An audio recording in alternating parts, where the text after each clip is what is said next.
ചർച്ച തുടരുന്നു. ഡോക്ടർ, എന്താണ് സ്കോളിയോസിസ്? ഇതെങ്ങനെ കണ്ടുപിടിക്കാം? സ്കോളിയോസിസ് എന്നുകൊണ്ട് ഉദ്ദേശിക്കുന്നത് നട്ടലിനുണ്ടാകുന്ന ഒരു വശത്തേക്കുള്ള ചരിവിനെയാണ് സ്കോളിയോസിസ് എന്നുണ്ട്. ഇത് സമൂഹത്തിൽ ഒരുപാട് തെറ്റിദ്ധാരണ ഉള്ള ഒരു അസുഖമാണ് സ്കോളിയോസിസ്. പൊതുവേ ഇതിനെപ്പറ്റി വലിയൊരു അവഗാഹം അല്ലെങ്കിൽ അവയർനെസ് ജനങ്ങൾക്കിടയിലില്ല. നമ്മളൊരു കുട്ടിയെ പുറകിൽ നിന്ന് നോക്കുമ്പോൾ ആ കുട്ടിയുടെ തലയും തോളും ഇടുപ്പും എല്ലാം ബാലൻസായി സാധാരണ നിൽക്കാറുണ്ട്. പുറകിൽ നിന്ന് നോക്കുമ്പോൾ നട്ടല് ഒരു സ്ട്രെയിറ്റ് ലൈനായിട്ട് നമുക്ക് കാണാൻ പറ്റും.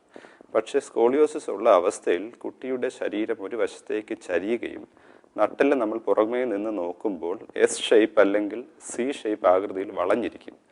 അപ്പോൾ ഇത്തരം കുട്ടികളുടെ ബാലൻസ് ഒരു സൈഡിലോട്ട് മാറി ആണ് അവർ നിൽക്കുന്നതും നടക്കുമ്പോഴും ഒരുപാട് വ്യത്യാസം കണ്ടുവരാറുണ്ട്. ഇതിൻ്റെ ലക്ഷണങ്ങൾ എങ്ങനെയാണെന്ന് വെച്ചാൽ ഇവരുടെ തല ഒരു ഭാഗത്തേക്ക് ചരിഞ്ഞിരിക്കും, ഒരു തോളല് മറ്റൊരു തോളലിനെക്കാട്ടിലും പൊങ്ങിയിരിക്കും, ഒരു തോളല് താഴ്ന്നിരിക്കും. പിന്നെ ഇടുപ്പെല്ല് ഒരു ഭാഗത്ത് കൂടുതൽ മുഴച്ചു നിൽക്കും. അതുപോലെ തന്നെ ഇവരുടെ വാരിയെല്ലിൻ്റെയും ഇടുപ്പെല്ലിൻ്റെയും ഇടയിൽ ഒരു വളവും ഒരു ക്ലെഫ്റ്റ് അല്ലെങ്കിൽ ക്ലെഫ്റ്റ് കൂടി കാണാറുണ്ട്. അപ്പോൾ ഇത് കൂടുതലും പെൺകുട്ടികളിലാണ് കണ്ടുവരുന്നത്. പ്രധാനമായും 3 തരത്തിലുണ്ട്. അതായത് ഒന്ന് ജന്മനാൽ കണ്ടുവരുന്ന നട്ടലിൻ്റെ വളവ്, പിന്നൊന്നുള്ളത് നാഡീ ഞരമ്പുകളുടെ അസുഖം മൂലം ഉണ്ടാകുന്ന അതായത് ന്യൂറോമസ്കുലർ സ്കോളിയോസിസ്. മൂന്നാമതും ആണ് ഏറ്റവും കൂടുതലായി കണ്ടുവരുന്നത്. അത് അഡോളസെന്റ് ഇഡിയോപ്പതിക് സ്കോളിയോസിസ് എന്ന് പറയും. അതായത് കൗമാരക്കാരായ കുട്ടികളിൽ പ്രത്യേകിച്ച് ഒരു കാരണവും കൂടാതെ കൗമാരം അടുക്കുന്ന ആ സ്റ്റേജിൽ കണ്ടുവരുന്ന വളവാണിത്. ഇത് ഞാൻ നേരത്തെ പറഞ്ഞ പോലെ പെൺകുട്ടികളിലാണ് കൂടുതലായി കണ്ടുവരുന്നത്. പെൺകുട്ടികൾ തന്നെ കണ്ടുവരുന്നതുകൊണ്ട് അവർ വളരെ ലൂസായിട്ടുള്ള വസ്ത്രം ധരിക്കുന്നത് കൊണ്ടും ചിലപ്പോൾ ആദ്യത്തെ തുടക്കത്തിൽ കണ്ടുപിടിക്കാൻ ലേറ്റായെന്ന് വരും. മാതാപിതാക്കളോ കൂട്ടുകാരോ ചിലപ്പോൾ ശ്രദ്ധിച്ചെന്ന് വരത്തില്ല.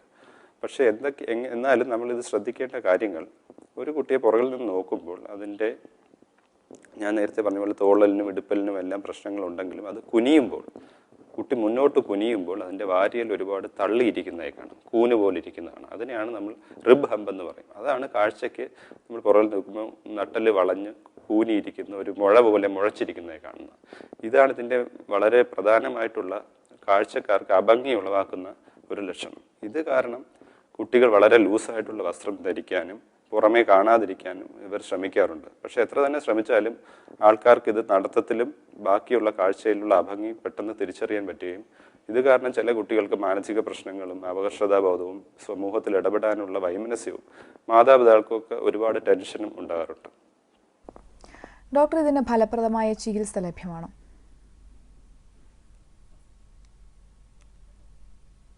തീർച്ചയായും സ്കോളിയോസിസിന് ഫലപ്രദമായ ചികിത്സ ഇന്ന് നിലവിലുണ്ട്.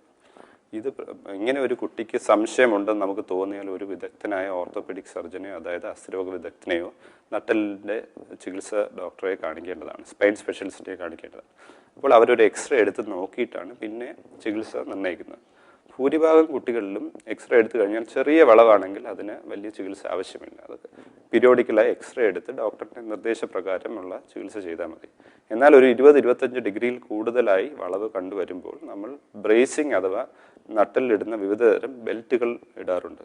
ഇത് ശ്രദ്ധിക്കേണ്ട ഒരു കാര്യം, ബെൽറ്റ് ഇട്ട് കഴിഞ്ഞാൽ നട്ടല് പൂർവ്വ അവസ്ഥയിൽ പഴയതുപോലെ ഒരിക്കലും ആവില്ല. പക്ഷേ കുട്ടിയുടെ നട്ടലിൻ്റെ വളർച്ച പൂർണ്ണമാകുന്നത് വരെയുള്ള നട്ടലിൻ്റെ വളവ് പിടിച്ചു നിർത്താൻ മാത്രമേ സഹായിക്കത്തുള്ളൂ. ഇതുകൊണ്ട് നട്ടലിൻ്റെ പൂർവ്വ അവസ്ഥയിലുള്ള ഷേപ്പ് വരത്തില്ല എന്നുള്ള കാര്യം വളരെ ശ്രദ്ധിച്ച് മനസ്സിലാക്കേണ്ട കാര്യമാണ്.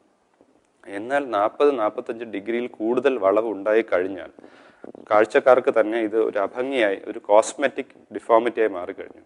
നമുക്കത് മറയ്ക്കാൻ പറ്റില്ല. അത് ബെൽറ്റ് ഇട്ടാലും ശരിയാവില്ല.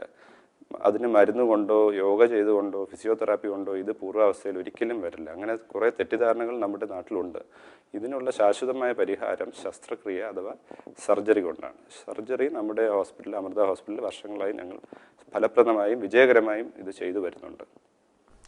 ഡോക്ടർ, ഇത്തരം ശസ്ത്രക്രിയ കഴിഞ്ഞാൽ കുട്ടികൾക്ക് ഭാവിയിൽ ഇതുകൊണ്ട് എന്തെങ്കിലും ബുദ്ധിമുട്ടുകൾ ഉണ്ടാകുമോ? ഞാൻ നേരത്തെ സൂചിപ്പിച്ച പോലെ കൂടുതലും പെൺകുട്ടികളിലാണ് ഈ വളവ് വരുന്നത്. അപ്പോൾ തന്നെ അവരുടെ മാതാപിതാക്കൾ വളരെ ടെൻഷനോടുകൂടിയാണ് നമ്മളെ അടുത്ത് വരുന്നത്. ഡോക്ടർ, ഓപ്പറേഷൻ കഴിഞ്ഞാൽ കുട്ടിക്ക് സ്കൂളിൽ പോകാൻ പറ്റുമോ, കുട്ടിക്ക് വിവാഹം കഴിക്കാൻ പറ്റുമോ, അവർക്ക് കുട്ടികളുണ്ടാകുമോ? ഇതൊക്കെയാണ് നമ്മൾ സാധാരണയായി കേട്ടുവരുന്ന സംശയങ്ങൾ. നമുക്ക് തെറ്റു പറയാൻ പറ്റില്ല. ഇതൊക്കെ ഏതൊരു മാതാപിതാക്കൾക്കും ഉണ്ടാകുന്ന സ്വാഭാവികമായിട്ടുള്ള സംശയങ്ങളാണ്. ഈ ഒരു ശസ്ത്രക്രിയ സങ്കീർണമായ ഒരു ശസ്ത്രക്രിയയാണ്. ഇതിന് വളരെ ടെക്നിക്കൽ ഡിഫിക്കൽട്ടീസ് ഉണ്ട്. വളരെ എക്സ്പെർട്ടൈസ് ഉള്ള ആൾക്കാർക്ക് മാത്രമേ ഇത് ചെയ്യാൻ സാധ്യതയുള്ളൂ. എല്ലായിടത്തും ഇത് ചെയ്യുന്നതുമല്ല.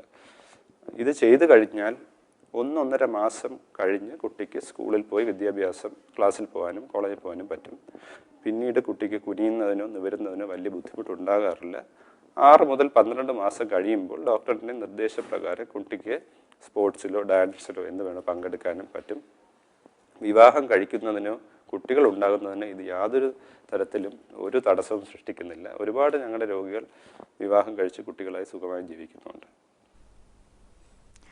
ഡോക്ടർ, ശസ്ത്രക്രിയയ്ക്ക് ശേഷം ആശുപത്രിയിൽ എത്ര ദിവസം ചെലവാക്കേണ്ടി വരും? ശസ്ത്രക്രിയയ്ക്ക് മറ്റുമായി ആശുപത്രി ചെലവുകൾ വളരെയധികമായി വരാറുണ്ടോ?